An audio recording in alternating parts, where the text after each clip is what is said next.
Hi. Hello, everyone, and welcome to this edition of WION VOA Co-Production. I'm Susan Tehrani, your host live from New York City. We are closely following the U.S. presidential election as we head into the convention for the Democratic Party next week in Chicago. That's when the party will try to build momentum around Vice President Kamala Harris's run for the White House. The path to victory runs through a group of so-called swing states. VOA's Midwest correspondent, Kane Faribault, traveled to one of them, the state of Wisconsin.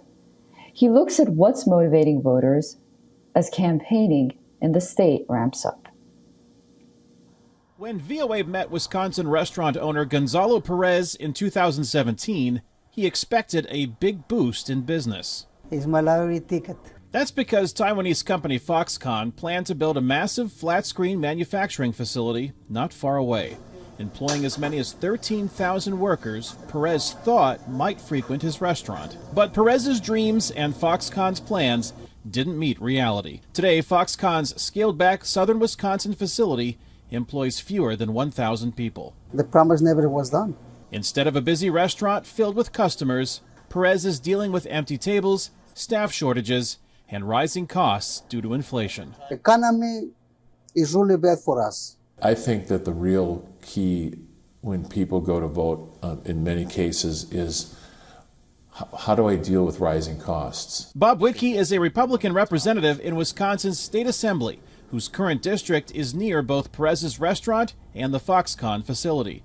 While the economy is a top issue for voters, he hears even more frustration with what they see as a lack of bipartisan cooperation among lawmakers. That we don't work together. I hear from both parties. You're not getting anything done. Nick Ramos is the executive director of the Wisconsin Democracy Campaign, which he says is a bipartisan organization dedicated to good government in Wisconsin. The organization recently participated in a successful effort to change state legislative district maps in Wisconsin. Voters he talks to express concern about the future of U.S. democracy. My hope is that no matter who ends up taking the Oval Office, it will be somebody that actually engages the people and actually wants to try and do everything to not only safeguard democracy, but find ways to make it better. Wisconsin is a state as divided as any in the country, but what both Democrats and Republicans here can agree on is that succeeding in the presidential election in this state in November depends on how well they can get their voters to turn out. So, Wisconsin, today I ask you, are you ready to get to work? Recent polling in Wisconsin indicates Democratic nominee Vice President Kamala Harris has a narrow lead over Republican nominee, former President Donald Trump. A vote for Trump is a vote to save Wisconsin, and it's a vote to save your country. Restaurant owner Gonzalo Perez hasn't attended political events and hasn't met either candidate. Lifestyle never change. It don't matter who gets it. I got to keep working 7 days a week, same schedule. I pay taxes regular. I don't see no benefit. Perez says one thing above all will determine how he'll make his decision. Sometimes I vote for whoever I think is going to be a change. Kane Faribault, VOA News, Madison, Wisconsin. For more on this, VOA's Jessica Stone is now joining us live from the White House. Jessica, great to see you. We see that the state of the U.S. economy continues to be a big issue for voters. This week, we learned that inflation, the cost of goods, is actually easing. How does that impact the presidential campaign? Yeah, that's right. The Labor Department announcing this week that for the first time since July 2021, so in the middle of the pandemic, inflation has slowed to its lowest level. But hiring is also slowing, and that's of concern for Federal Reserve officials and other economic officials, because what they're saying they see is fewer Americans paying their loans, more of them being willing to be delinquent, and there are concerns broadly of a U.S. and global recession. In fact, polls indicate indicate that Americans already believe we are in a recession. And two banks this week, JP Chase and Goldman Sachs, say the probability of a U.S. recession has now increased. Historically, of course, we know that a poor economy generally is a problem for the incumbent candidate. In this case, that would be Vice President Harris. Political observers say that she has to really shape her message more now, not only to talk about what the administration has done well, but acknowledge that these fears of recession are real and that she is going to address those core concerns of middle-class Americans. Former President Donald Trump also having a heavily economic message, as you saw in that piece. He was in North Carolina this week, promising to cut in half energy and electricity prices for Americans. He did not clarify how he was going to do that, but he did say that he is going to open up federal lands to oil drilling and make the permitting process easier for pipelines. Susan? And Jessica, we also learned this week that there will be at least one vice presidential debate. Minnesota Governor Tim Walz and Ohio Senator J.D. Vance, they're expected to face off on October 1st on CBS. You know, these running mates have just been introduced to the public in the past few weeks, and they both face a pretty heavy scrutiny. What are the contrasts between them?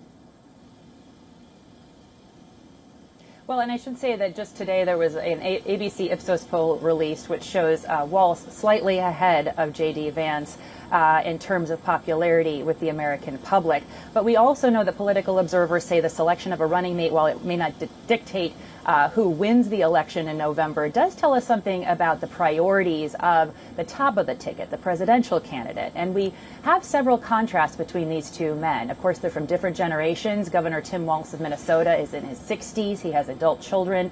Senator J.D. Vance has young children. He's a millennial generation. And he has gotten attacked by Democrats for criticizing women who choose not to have children or who can't have children. So that's been an attack line we've seen. Both of these men also had military service. Tim Walz serving in the National Guard, J.D. Vance serving in the U.S. Marine Corps, and Republicans have attacked Walz in particular for retiring from the military when he knew there was going to be a deployment. In terms of policy, though, also some stark differences. Progressive on gay rights and abortion rights and the energy transition. That's been the position of Tim Walz, while Vance wrote a book on his upbringing in Ohio. Both of them actually have a working class background. Vance talking about that in the book Hillbilly Elegy. He supports tight abortion restrictions, opposes U.S. military intervention abroad, and says that climate change is not a threat. Susan? All right, great. Thank you for all of that. Jessica, please do stay with us while we go to this next report from your colleague at VOA. I'd love to get your thoughts on that afterwards. Two reports released this week sound the alarm about an increase in efforts to disrupt the U.S. presidential election. They say information manipulation, political violence, and intimidation are on the rise. VOA's Veronica Balderas Iglesias reports. U.S. voters are increasingly being targeted by domestic actors who spread false information ahead of the 2024 presidential election. That's according to an election vulnerabilities report by the human rights group Freedom House. People here in the United States who are percolating conspiracy theories and misleading information about politics. Some 70% of Republicans and Republican-leaning voters have been captured by the conspiracy theory that the results of the 2020 presidential election were illegitimate.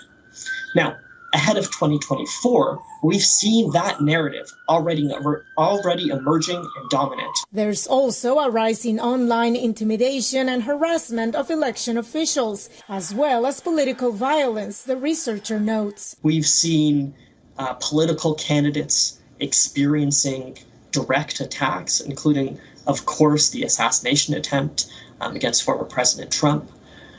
Hate speech and hate crimes against marginalized groups are on the rise. While the voting infrastructure itself remains protected, cyber attacks are a source of concern, Vestinson says. The most vulnerable targets are campaigns and websites that provide people with information about the voting itself. The FBI is currently investigating alleged Iranian hacking attempts against the Trump and Biden-Harris campaigns.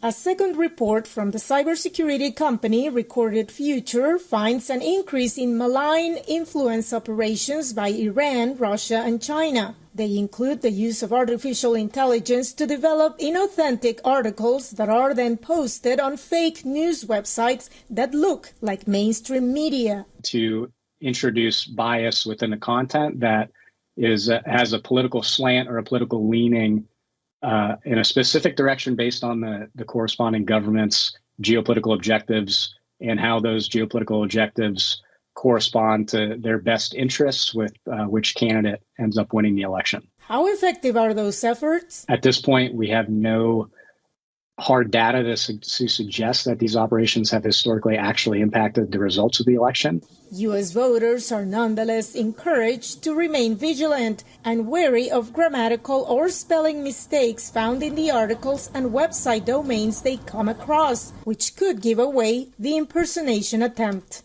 Verónica Valderas Iglesias, VOA News, Washington.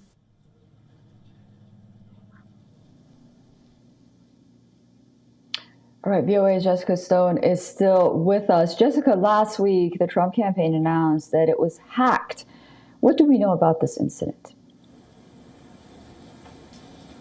Well, we know that the FBI is actually investigating hacking attempts on both campaigns. The Trump campaign, though, as you heard in that piece, accusing Iran of hacking its campaign, saying, though, that they only obtained publicly available information. Microsoft has confirmed that a high-ranking Trump campaign official was the target of that effort, and the news site Politico says that it received internal documents detailing the Trump campaign's account of what it said were vulnerabilities of J.D. Vance, later understanding that there could be a connection between those internal documents and this hacking attempt. This is, of course, not the first time of concern over possible hacking of campaigns. We saw in 2020 Microsoft saying that Iranian hackers did target government officials and campaign officials at that time. And then, of course, in 2016, we know that Russian hackers hacked the servers of both political parties, releasing confidential emails from Hillary Clinton's campaign. And what type of election protections are being deployed in the U.S. at this point? Yeah, this has been interesting because, of course, each state runs its own elections, even though it's a federal election. And we saw this week an announcement from the governor of Virginia, Glenn Youngkin, saying that he is going to mandate paper ballots be used throughout the state, that the machines that count them cannot be connected to the internet, that voter IDs will be checked. And he argues that this is really a more reliable form of voting and of ensuring the integrity of elections. Meantime, in Georgia, we also know, which is also a swing state, that officials ran tests of state and federal election systems to ensure the accuracy of their counting processes. In July, we saw security officials, national security officials in the United States government identify Russia, China, and Iran as foreign actors seeking to hack and to influence the U.S. election. The Director of National Intelligence says artificial intelligence is a primary concern because he says we saw in the Taiwan presidential election and the Indian election that AI was used in campaign commercials specifically to try to influence voter opinions of the candidates and voter turnout. Susan? All right, great. Jessica Stone joining us live from the White House. Jessica, thank you so much and great talking to you.